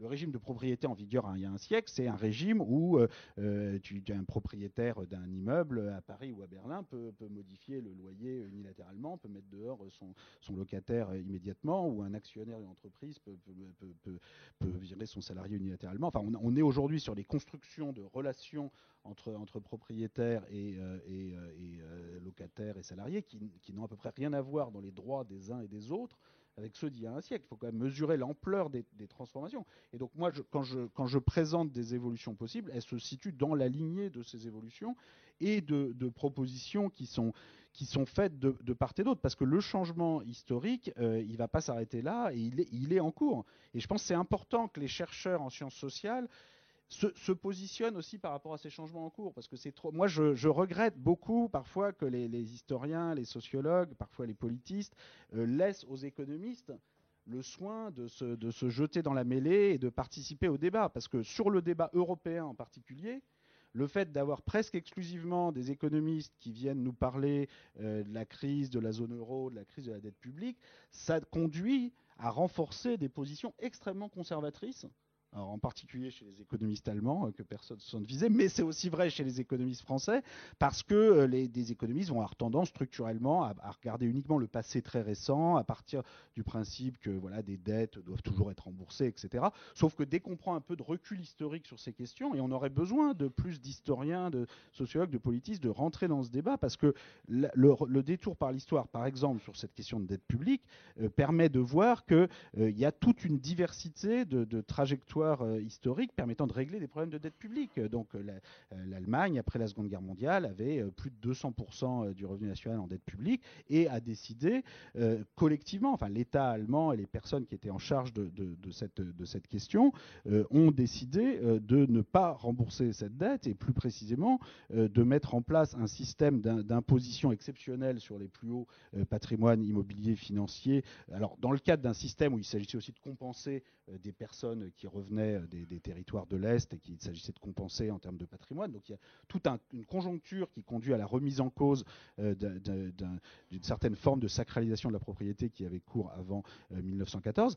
Toujours est-il qu'aujourd'hui, on est dans des configurations qui sont différentes. Là, on a des enjeux environnementaux, on a des enjeux d'éviter une captation excessive par les propriétaires privés de la propriété intellectuelle. Enfin, on a des enjeux qui ne sont pas les mêmes que de l'après-Seconde Guerre mondiale, mais qui sont quand même des enjeux considérables et qui demandent, à mon avis, la même forme de désacralisation de la question de la dette publique, de la propriété privée. Et ne pas avoir plus d'historiens, de sociologues pour aider à déconstruire ces catégories, à les remettre en perspective historique, c'est quelque chose qui manque. Et donc moi, ce livre, c'est aussi un appel à l'aide un peu à tous mes collègues chercheurs en sciences sociales qui laissent le monopole d'intervention publique sur ces questions à un petit groupe d'experts économiques et financiers, souvent extrêmement conservateurs. Et donc, oui, c'est compliqué de s'engager dans le monde réel du présent comme ça, mais je trouve que c'est compliqué aussi de ne pas s'engager. Et ça me paraît important d'essayer d'utiliser les éléments qu'on a de remise en perspective pour faire avancer ces débats. Je prends un ou deux autres petits points. Si j'oublie vraiment des choses trop importantes, merci de me le dire. Tu disais, alors tu as rappelé la définition que je donne de la société juste, qui, là, sur laquelle, pour l'instant, j'ai rien à redire, à réécrire. Donc, je pense que ça exprime, tu me demandais ce que c'est la liberté, l'égalité. Bon, bah, c'est un peu plus compliqué que ça. C'est l'accès le plus étendu possible de tous aux biens fondamentaux, à commencer par l'éducation, la santé, la participation la plus complète de tous à toutes les formes de la vie économique, sociale, civique, politique. Et effectivement, la délibération est à la fois un moyen et une fin dans cette définition. C'est-à-dire que seule la délibération collective peut permettre de préciser les termes de l'accès à les biens fondamentaux. C'est la définition que je propose. Alors, par rapport à Rawls, moi, j'ai rien contre John Rawls. Le problème, c'est qu'il en reste à un niveau d'abstraction dans la présentation de ces principes qui fait qu'il a souvent été instrumentalisé par des personnes prêts à utiliser ce principe d'inégalité au bénéfice des plus pauvres pour justifier n'importe quel niveau d'inégalité sans vraiment chercher à vérifier si elles sont vraiment ou non au bénéfice des plus pauvres. C'est pour ça que moi je pense qu'à un moment, il faut sortir de ces définitions théoriques et il faut voir comment historiquement elles s'incarnent dans des conflits politiques précis sur des niveaux d'impôts progressifs spécifiques, sur des niveaux de financement de l'enseignement primaire, de l'enseignement secondaire, de l'enseignement supérieur spécifique. Pourquoi aujourd'hui, je ne sais pas, en France, on a énormément augmenté le nombre de bacheliers, notamment technologiques, et on n'a pas augmenté du tout le nombre de places en IUT et en BTS. Ça, c'est des questions de justice éducative qui sont importantes, et c'est dans leur incarnation historique et dans la façon dont elles se posent avec des groupes et des acteurs qui ont des degrés d'information et d'appropriation de ces questions qui sont inégaux, parce que ce sont des questions complexes qui demandent de mobiliser des catégories, des recherches qui parfois n'existent tout simplement pas. Mais c'est dans ce débat historique concret que je trouve ces définitions de la justice deviennent intéressantes à étudier. Et quand on en reste simplement à l'expression des principes généraux, alors oui, sans doute, je suis plutôt plus proche de Sen que de Rawls, ça c'est sans doute vrai, mais à nouveau, je trouve ce qu'il y a de plus intéressant parfois dans Sen que dans Rawls, c'est justement Sen, bon, il a étudié les mécanismes d'accès à l'éducation, à la santé en Inde, des problèmes de famine en Inde, c'est un peu plus de chair, disons, que chez Rawls, même si ça reste parfois un peu abstrait, et je pense qu'il faut d'abord étudier ces questions dans leur développement historique. Le l'idéal, disons, de socialisme participatif que je défends, qui en gros repose sur une circulation du pouvoir de la propriété et qui, comme je le disais, est à mon sens déjà largement en cours par rapport au système de propriété du 19e siècle, n'est pas proposé uniquement pour faire face au social-nativisme. Non, il est proposé parce que c'est, je pense, ce qui correspond le mieux à la définition que je propose de la société juste, c'est-à-dire qui favorise le plus grand accès de tous aux biens fondamentaux évoqués à l'instant. J'en viens, alors, sur la question, oui, tu me disais, il faudrait écrire capital et croissance et climat. Alors, j'ai essayé de l'écrire un petit peu quand même, mais sans doute pas assez, et il va falloir continuer. Mais alors, quand même, sur le rôle de la croissance, tu dis, n'est pas très important dans le livre. La thèse, en tout cas, la conclusion auquel l'examen des données historiques, des expériences historiques que j'étudie dans le livre me conduit, c'est que la prospérité, enfin, pour résumer, la prospérité économique, elle découle d'abord de l'éducation et d'une certaine égalité dans l'éducation, que d'une sacralisation de l'inégalité, de la propriété et de l'accumulation et de la concentration de fortune en quelques mains. Alors, pour résumer. Et plus précisément, si on prend le cas, je trouve qu'il est un des cas les plus frappants, qui est le cas des États-Unis, qui ont été la puissance économique capitaliste dominante au cours du XXe siècle, enfin pendant l'essentiel du XXe siècle. L'avance économique américaine en termes de niveau de productivité et de production par habitant, elle est d'abord liée à une avance éducative. C'est-à-dire qu'on a un pays qui est structurellement, depuis le début du 19e siècle, alors ça a cessé d'être le cas tout récemment au cours des dernières décennies, mais pendant l'essentiel des 2 derniers siècles était dans une situation d'avance éducative considérable sur le reste du monde. Au début du 19e siècle, dans les années 1820, on a 90% de présence dans l'enseignement primaire, d'alphabétisation, alors pas dans la population noire évidemment, mais dans la population blanche, on a 90% d'accès à l'enseignement primaire. Alors c'est une toute petite population, c'est quelques millions d'habitants au moment de la Révolution américaine, c'est une population très, très religieuse pour les raisons historiques qu'on connaît, parfois un peu dévote, et ça peut créer toutes sortes de problèmes par ailleurs, mais qui par leur étude des textes religieux notamment, est beaucoup plus alphabétisée que les populations européennes. Il faut attendre la fin du 19e siècle pour avoir 100% d'une classe d'âge à l'enseignement primaire en France ou en Allemagne. Et encore à la veille de 1914, l'investissement public états-unien dans l'éducation, c'est 2 fois plus élevé que dans les pays européens. C'est-à-dire ils sont à 1% ou un peu plus du revenu national, là où tous les pays européens sont à moins de 0,5% du revenu national. Alors, ça reste des tout petits budgets éducatifs pour l'époque, mais c'est 2 fois plus élevé aux États-Unis. Dans les années 1950, c'est la même chose, mais au niveau de l'enseignement secondaire. C'est-à-dire qu'on a 90-100% d'une classe d'âge qui est en fin de high school dans les années 50 aux États-Unis. Alors, les high school états-uniennes ne sont pas toujours formidables, etc., mais on est quand même à 90% en high school à un moment où la France ou l'Allemagne sont à 20 ou 30%. Et il faut attendre les années... Le Japon est à 20 ou 30%. Il faut attendre les années 80-90 pour avoir une secondarisation universelle, enfin en fin de secondaire quasi universelle.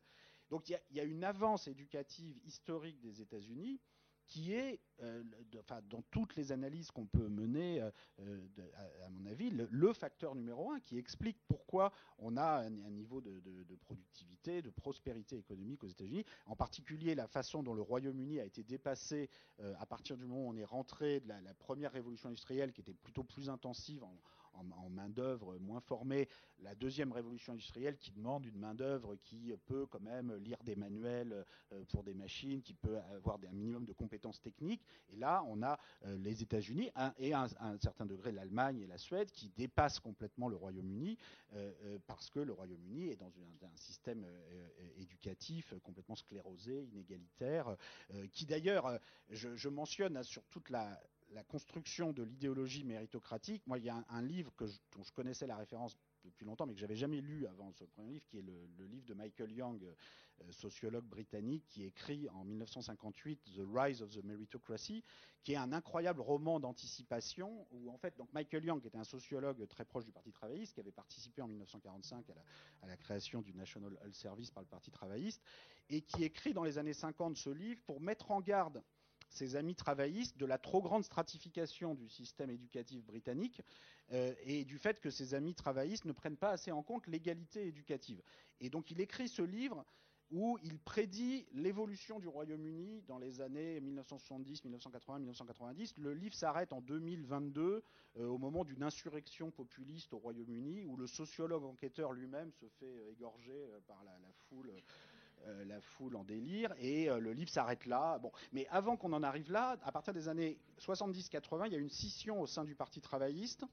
Donc tout ça est publié en 1958. Et donc il imagine dans les années 70-80 une scission au sein du Parti travailliste où en fait, voilà, ce qui s'est passé en gros, c'est que la science, et notamment les sciences de l'éducation alliées aux économistes, ont décrété dans les années 70-80 que 60% de la population était inemployable et inutile, et qu'il suffisait d'employer les 30% les plus talentueux pour avoir une production très efficace. Bon, les 60% les moins éduqués, qui sont souvent issus des classes les moins favorisées, pas systématiquement, mais en grande partie, sont pas très contentes, et font une scission au sein du Parti travailliste et créent le Parti populiste, et le reste du Parti travailliste devient le Parti des techniciens.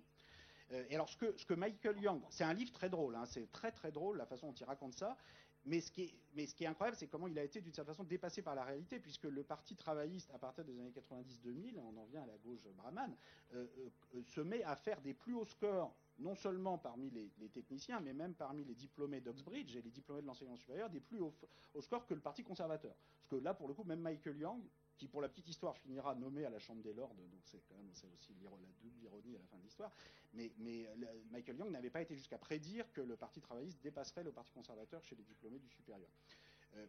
Bon, tout ça pour dire que le Royaume-Uni avait un retard éducatif, notamment par rapport aux États-Unis. Et donc moi, la théorie de la croissance, enfin en tout cas de la prospérité économique qui est dans le livre, c'est d'abord l'éducation. Et si on ne veut comprendre, à mon avis, l'abaissement de la croissance depuis les années 90, c'est de la stagnation de l'investissement éducatif. C'est-à-dire le fait que j'essaye de montrer dans le livre, j'ai essayé de refaire des séries là-dessus. Bon, l'investissement éducatif avant 1914, c'est toujours moins de 1% du revenu national. On passe à 5-6% du revenu national au cours du XXe siècle. Et depuis les années 80-90, on stagne à 5-6% du revenu national, d'ailleurs aussi bien aux États-Unis qu'en Europe. Alors, pour des raisons, enfin, c'est pas un complot contre l'éducation, c'est parce qu'on a décidé, mais c'est aussi une construction politique et idéologique, que le niveau de prélèvement obligatoire devait être stabilisé à partir des années 80-90, qu'il fallait plus augmenter le niveau global de prélèvement obligatoire. Et dans un contexte où les dépenses de santé, de retraite continuent d'augmenter en phase avec le vieillissement, même en augmentant la dette, qu'il va bien falloir à un moment régler, l'éducation, vous ne pouvez plus l'augmenter. Et donc vous faites stagner les dépenses éducatives dans un contexte où pourtant le pourcentage d'une classe d'âge accédant au supérieur a évidemment beaucoup progressé. Il était d'à peine 20-30% en France ou en Allemagne dans les années 80, aujourd'hui dépasse 50%. Donc avec un budget en stagnation, ça veut dire un investissement par étudiant public qui a diminué. Et là, à nouveau, en France, les amphis surchargés dans les universités, le manque de place, enfin, c'est quelque chose c'est un gâchis incroyable. Et sur l'abaissement de la croissance, dans n'importe quel modèle de croissance économique, etc., si tu as un investissement en capital humain, ça ne peut pas être une très bonne chose. Et voilà, je pense qu'il y a eu un autre narratif sur la croissance économique qui a été proposé à différentes époques, au XIXe siècle, qui était de dire c'est la concentration du capital financier ou industriel qui permettait de générer plus d'investissement, plus de croissance, mais la vérité, c'est que l'hyperconcentration qu'on avait en 1914, elle n'était pas nécessaire. C'est-à-dire qu'on a eu une forte réduction des inégalités au cours du XXe siècle, ça n'a absolument pas empêché la croissance. Et à l'inverse, la reconcentration du patrimoine financier industriel qu'on observe depuis les années 80-90, notamment aux États-Unis, la croissance a été divisée par 2 depuis la décennie Reagan. Donc cette idée que la prospérité vient de l'inégalité, je la vois pas dans les données. Donc voilà la théorie de la croissance. Bon, après, il y a toute la question de redéfinir évidemment les indicateurs de croissance. C'est-à-dire que c'est normal si la croissance aujourd'hui a un peu mauvaise presse. Et donc moi, j'essaye de montrer dans le livre que la question des inégalités, la question du changement climatique et de l'environnement ne pourront être traitées que de concert. C'est-à-dire que je montre, on a essayé de faire des études au laboratoire sur les inégalités mondiales à Paris, notamment avec Lucas Chancel. Je montre dans le livre que si on prend les 1% de la population mondiale qui ont les plus fortes émissions carbone actuellement, ils émettent au total plus de carbone que les 50% de la population mondiale qui émettent le moins de carbone. Donc c'est évident que si on ne commence pas par réduire cette masse, ce niveau de vie, ce pouvoir d'achat, cette masse d'émissions carbone au sommet de la hiérarchie mondiale, et ce sont des personnes principalement dans les pays du Nord, ça va être, et qu'on essaye simplement de se venger sur les pays du Sud en leur mettant des restrictions sur leur production, on ne va pas y arriver, on va convaincre personne, et l'expérience en France des gilets jaunes et des augmentations de taxes carbone qui, en pratique, ont servi à financer la suppression de l'impôt sur la fortune, évidemment, ça a fait douter quand même très sérieusement l'opinion publique française sur est-ce que la motivation était climatique ou est-ce qu'on ne cherchait pas un autre objectif politique, et tout ça a fait beaucoup de mal à l'idée d'une taxe carbone. Donc là, on a besoin de redéfinir quand même les objectifs, de redéfinir la croissance de quoi. C'est-à-dire, moi, je préfère parler de revenu national que de produit intérieur brut, parce que justement, on retire le revenu national, c'est le produit intérieur brut, moins les revenus du capital partant à l'étranger, et moins la consommation de capital, y compris de capital naturel en principe. Donc si vous sortez 100 milliards d'euros du sol d'hydrocarbures, vous avez 100 milliards d'euros de PIB, ou si vous sortez 100 milliards de poissons des océans pour les manger, vous avez 100 milliards d'euros de PIB, mais en fait vous avez 0 euros de revenu national, parce que vous avez diminué le stock d'hydrocarbures ou de stock de poissons d'autant. Et si en plus, quand vous brûlez ces hydrocarbures, vous augmentez la température, pour peu que ce qui rend la planète invivable, pour peu que vous donniez un prix sur le carbone qui soit correct, avec toutes les incertitudes sur ce que ça veut dire, mais un certain prix, vous allez avoir un revenu national négatif. Pour la même opération économique, vous avez soit un PIB positif, soit un revenu national négatif. Donc changer les indicateurs économiques, c'est pas juste pour amuser les chercheurs. C'est-à-dire que ça a un vrai effet sur comment on évalue les politiques suivies. Et bon, il faut aussi des indicateurs proprement environnementaux, des émissions carbone, de biodiversité. Et on essaye d'aller dans cette direction, hein, dans notre base de données sur les inégalités. On a toute cette étude sur les inégalités d'émissions carbone au niveau individuel. Bon, ça reste insuffisant, mais autant que je sache, ça n'avait jamais été fait avant. Et donc, voilà, on est sur la croissance, sur le climat. Bon, il faut faire beaucoup plus, mais voilà les éléments qu'il y a pour l'instant dans ce travail. Et je crois que je vais m'arrêter là parce que oui, absolument. Donc je me tais. Voilà, désolé. Enfin, vous pouvez non, il y a quand même la question sur le Parlement européen et les institutions européennes que je veux quand même répondre très très rapidement. Dans l'histoire, on constate que des révolutions politiques, des révolutions fiscales accompagnent, vont avec des révolutions des institutions. C'est comme ça. C'est-à-dire que la Révolution française met en place une Assemblée nationale en même temps qu'elle abolit les privilèges fiscaux de la noblesse et du clergé. Donc je ne veux pas comparer le Luxembourg avec la noblesse d'Ancien Régime, mais disons que, en l'occurrence, la noblesse, c'était 1% de la population qui avait un droit de veto sur la fiscalité, puisque dans le système de l'organisation des États généraux, chacun des ordres devait être d'accord, et en particulier la noblesse devait être d'accord. Bon, c'était 1% de la population. Le Luxembourg, c'est même pas 1% de la population européenne. Hein, non, on est à 500 000 habitants sur 500 millions. On est plutôt à 0,1%. 0,1%. Donc c'est un droit de veto qui est exorbitant. Enfin, disons, c'est un système institutionnel qui a ses avantages, qui a été pensé dans un monde où on considérait que la libre circulation des biens, des services, des capitaux allait suffire pour faire de la prospérité collective, qui empêche par définition toute adoption par une majorité politique européenne de la moindre politique de redistribution. On ne peut pas attendre, si on attend qu'il y ait l'unanimité pour changer l'unanimité, on risque quand même d'attendre longtemps. Donc moi je veux bien, toi tu nous dis on peut déjà faire beaucoup de choses dans l'institution actuelle, je pense qu'il y a quand même un vrai blocage.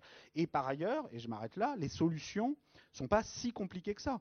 Je rappelle quand même qu'un nouveau traité bilatéral franco-allemand a été signé l'an dernier, instituant une assemblée parlementaire franco-allemande contenant 100 députés, 50 du Bundestag, 50 de l'Assemblée nationale, représentant tous les groupes politiques. Que cette assemblée parlementaire s'est rassemblée à Strasbourg il y a quelques semaines, et que s'en sont rendus compte au passage. Alors le problème, je ne suis pas là pour dire que ce qu'ont créé Merkel et Macron résout tous les problèmes, mais ce qu'on a quand même appris avec ce traité bilatéral, c'est que 2 pays, ou 3 ou 4, enfin c'est toujours mieux d'être 2 plutôt que 1 et 3 plutôt que 2, mais voilà, on ne va pas attendre d'être à 27 ou 28. En tout cas, 2 pays au sein de l'Union européenne peuvent parfaitement, en l'occurrence c'est les 2 pays les plus importants, démographiquement, économiquement, peuvent parfaitement créer des institutions à elles, permettant d'avancer plus loin sans remettre en cause les institutions à 27 et à 28. Et on pourrait très bien décider que cette assemblée parlementaire franco-allemande, le traité bilatéral franco-allemand, aurait pu confier à cette Assemblée le soin, par exemple, de voter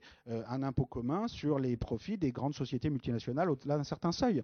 On pourrait créer un impôt commun sur les plus hauts patrimoines. Je sors de réunion avec le SPD qui maintenant ne jure que par la réintroduction d'un impôt sur le patrimoine. C'est très bien. Il y a 5 ans, je me souviens d'un débat avec Sigmar Gabriel où il m'expliquait que jamais, au grand jamais, le SPD ne défendrait la réintroduction d'un impôt sur le patrimoine. Ça montre que tout le monde peut changer d'avis. Il se trouve qu'en France, en 2022, la question de la réintroduction de l'ISF va être un élément important de débat.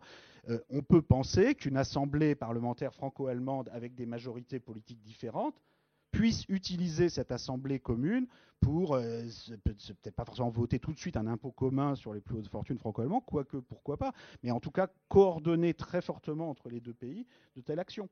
Donc c'est pas si compliqué que ça. Et si on se part du principe que les institutions actuelles sont figées, impossibles à changer, etc., on ne se donne pas non plus les moyens de comprendre ce type de développement qui à nouveau, c'est pas moi qui ai tenu la plume. Enfin, c'est des choses qui existent. Voilà, les gens changent d'avis et tout ça correspond à une réalité qui évolue et que j'essaye d'analyser.